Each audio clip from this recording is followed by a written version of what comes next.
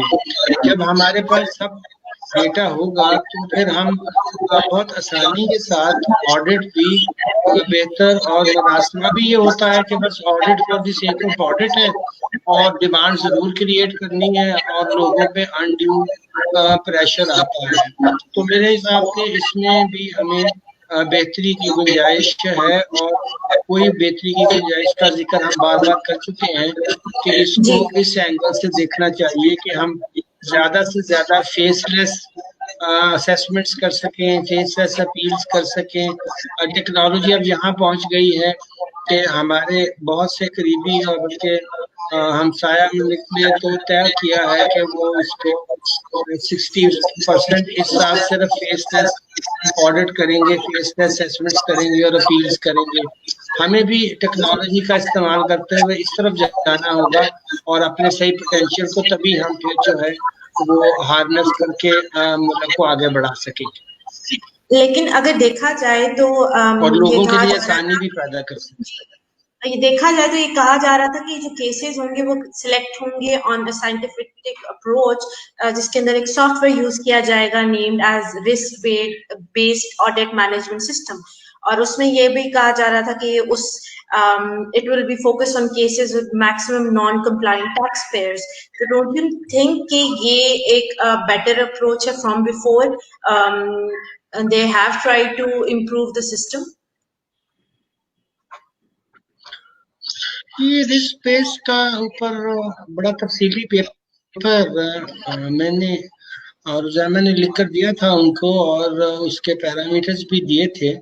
اور یہ 2018 میں جب گورنمنٹ آئی تھی انہوں نے ہم سے ریکویسٹ کی، تو میں نے ورلڈ بیسٹ پریکٹسز کے لحاظ سے میں نے روزانہ نے مل کے ایک لینتھی پیپر لکھا، جس کو اب کہیں جا کر اس میں سے وہ چیز نکالی گئی ہے کہ پہلے بجائے اس کے کہ آپ ایسے کیسز اٹھا لیں جس میں کوئی پوٹینشیل نہ ہو، تو رسک بیس میں آپ کے پاس پہلے سے کچھ ایسی معلومات ہیں جس کی بنیاد پر آپ پھر آڈٹ کے سسٹم کو بھی بہتر کر سکتے ہیں، کریڈیبل بھی بنا سکتے ہیں، اور وہ جو لاس آف ریونیو ہے اس کو بھی ریکوپ کر سکتے ہیں. تو اس حد تک میں مطمئن ہوں کہ کم از کم ایک پیراڈائم شفٹ اس کی طرف آئی ہے اور یہ بہتری کی طرف جا رہا ہے.